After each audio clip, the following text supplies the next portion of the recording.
आज आजादी के 78वें स्वाधीनता और स्वतंत्रता की पावन बेला पर इस भू कैलाश विद्या मंदिर के प्रांगण में आप सभी भाइयों बहनों को और आज के हमारे कार्यक्रम के मुख्य अतिथि आदरणीय रूपानी जी और मेरे कमेटी के अध्यक्ष आदरणीय अंकल जी को बहुत बहुत आभार, जो आपने बेशकीमती समय दिया। आपको भी बहुत बहुत शुभकामनाएं।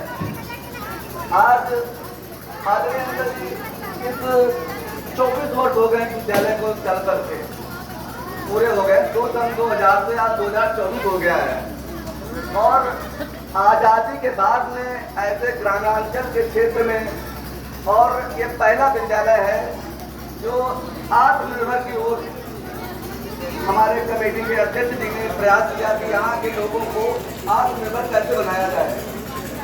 इसमें आपकी बड़ी भूमिका है, आपकी बड़ी प्रेरणा है बच्चों के लिए और कई प्रकार के बच्चों को कोर्स यहाँ पर सिखाए गए हैं, बताए भी जाते रहे हैं, चाहे वो कारपेंट्री हो, असेंबली हो, कई प्रकार के, ताकि बच्चे यहाँ से निकल करके अपने आत्मनिर्भर बने और देश का नाम रोशन करें। बहुत खुशी की बात है कि आपके मार्गदर्शन में जो बच्चे यहाँ से पढ़ लिख कर गए हैं, पता चला मुझे कि कई बच्चे यूपीएससी की तैयारी भी कर रहे हैं, आगे चल करके इस विद्यालय का नाम रोशन करेंगे।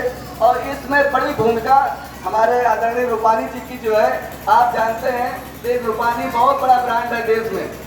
आप लोग जो ये जूते पहन रहे हैं, 10 साल से आपका सहयोग हो रहा है, इनके द्वारा आपके जो जूते और पोशाक दी जा रही है और मैं अपेक्षा करूंगा और प्रार्थना भी करूंगा ऐसे ही हमारे विद्यालय के लिए आपका सहयोग मिलता रहे सदैव और इन गरीब बच्चों का उद्धार और मार्गदर्शन भी आपका मिलता रहे। इसके लिए हम आपका और हमारा विद्यालय परिवार बहुत बहुत आभारी रहेगा आदरणीय रूपानी साहब। तो मैं बताना चाहूँगा बच्चों, आपको आगे बढ़ना है तो आपको पढ़ने की शौक रखनी पड़ेगी। जब तक आप पढ़ाई का शौक नहीं रखेंगे तब तक आप अपने घर परिवार क्षेत्र और जिले देश का नाम रोशन नहीं कर पाएंगे। जब देश में प्रथम विश्व युद्ध चल रहा था, डॉक्टर अंबेडकर साहब ने लंदन से भारत में 65,000 किताबें भेजी थी। कितनी? 65,000 किताबें। उन जर्मनों ने उस हवाई जहाज से देश में उस डुबो दिया, 65,000 किताबें डुबो दी, क्योंकि उनको पढ़ने का और लिखने का शौक था। उसके बाद में डॉक्टर साहब ने मुंबई में जब उनकी लाइब्रेरी की स्थापना हुई, तब अभी भी 50,000 किताबें हैं। कितनी? एक बहुत मतलब अछूत समाज से निकल करके जो उन्होंने शिक्षा ग्रहण की, जो उपदेश दिया, उन्होंने इतनी किताबें लिखी, 50,000 किताबें। और देश ने क्या किया, उनको संविधान कमेटी, ड्राफ्टिंग कमेटी का चेयरमैन बनाया। क्या बनाया? जिन्होंने देश का संविधान लिखा।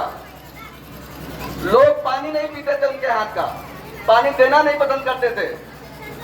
ये तभी संभव हो पाया जब उन्होंने पढ़ने का शौक रखा और पढ़ाई में ध्यान दिया और देश को आगे बढ़ाया। तो आप सभी प्रिय भाइयों बहनों से मेरा यही कहना है कि आप अपना शौक रखें तो पढ़ाई का शौक रखें।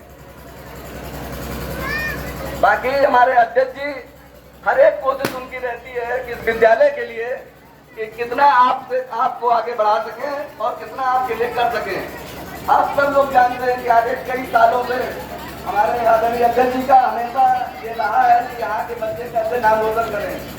बहुत लोगों ने उसको नापसंद किया कि जो है ये सब क्या किया, अगर हमारे बच्चों को किसानी सिखाई जा रही है, हमारे बच्चों को बढ़ई गिरी सिखाई जा रही है, हमारे बच्चों को हलवाई गिरी सिखाई जा रही है, हमारे बच्चों को कढ़ाई सिलाई की मशीनें सिखाई जा रही है। ये इसलिए सिखाया जा रहा है क्योंकि भारत इस समय 140 करोड़ लोगों का देश है और इस देश में आप सभी संपन्न रह पाएंगे जब आप आत्मनिर्भर बनेंगे। आपके हाथ में हुनर होगा तो आप कभी रोटी के लिए मोहताज नहीं होंगे। हमारा आप बच्चों के गार्जियनों से मेरा कहना है, आप बच्चों को वो पढ़ाइए तो बच्चों के अंदर हुनर आए, और हुनर कभी भी अपने को मोहताज नहीं होता है। हुनर हमेशा, अनुभव हमेशा बोलता है। ये अटल बिहारी वाजपेयी कहते थे कि हमेशा अनुभव हमेशा बोलता है। तो आप सबसे भी अनुरोध है, जब आप हमारे विद्यालय का सहयोग करेंगे तो तो ये हम वादा करते हैं कि ऐसे हमारे निस्वार्थ भाव से हमारे अध्यक्ष जी इस विद्यालय के लिए हमेशा अपना सहयोग करते रहेंगे। जैसे कि आदरणीय हमारे आज के मुख्य अतिथि जो कार्यक्रम में इन्होंने भी सब्जियों साथ से बताइए आपके बच्चे तो यहाँ पे कुर्ते और मोजे पहन के आते हैं वो आपके द्वारा दिए जाते हैं। इस क्षेत्र के बहुत बड़े बड़े स्कूल चल रहे हैं कानपुर में और क्या पूरे देश में चल रहे हैं, लेकिन जो प्रेमी जंगल जैसे हम लोग देखिए जंगल में आते हैं यहाँ कोई ध्यान नहीं देता। आज़ादी के बाद स्वतंत्रता के बाद आदरणीय मुख्य अतिथि महोदय जी ये हमारे क्षेत्र का पहला विद्यालय जो गंगा जी के किनारे बिल्कुल यहाँ से शहर बहुत दूर है, 10 किलोमीटर तुम्हारा जीटी रोड है यहाँ से 10-12 किलोमीटर दूरी पर। उसके बाद इस तरीके से व्यवस्था इस बच्चों को प्रदान की जाती है आप सबके सहयोग से कि यहाँ के बच्चे भी आगे पढ़ के निकल सकें और अपने क्षेत्र का, अपने जिले का, अपने प्रदेश का, देश का नाम रोशन करें। इसी के साथ मैं पुनः बहुत बहुत आभार प्रकट करता हूँ, आपने अपना समय दिया, इसके लिए विद्यालय परिवार की ओर से आपको बहुत बहुत धन्यवाद। जय हिंद, जय भारत।